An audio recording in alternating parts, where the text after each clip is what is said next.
মমতা বন্দ্যোপাধ্যায় তার মুখ্যমন্ত্রিত্বের জীবনের শেষ বাজেট পেশ করলেন। প্রাক্তন মুখ্যমন্ত্রী কখনো বাজেট পেশ করেন, তাই এটাই হচ্ছে ওনার শেষ বাজেট। আর বাজেটের দিশা কি?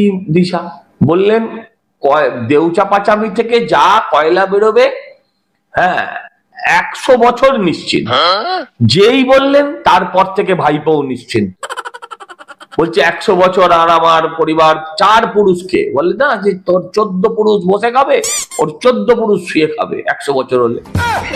100 বছর নিশ্চিন্ত, এত কয়লা বেরোবে আর ভাইপো সেখান থেকে কয়লা। মানুষকে মানে ছাগল ভাবাটা, মানুষকে পাঁটা ভাবাটা, গাদা ভাবাটা মুখ্যমন্ত্রী এবার বন্ধ করুন। আমার ঠাকুমা থাকলে বলতেন ওনার মুখে পোকা পড়বে। আগেকার গ্রামের মানুষরা তো এই ধরনের কথা বলতেন, বৃদ্ধ মানুষরা। আমি এসব বলতে চাইছি না।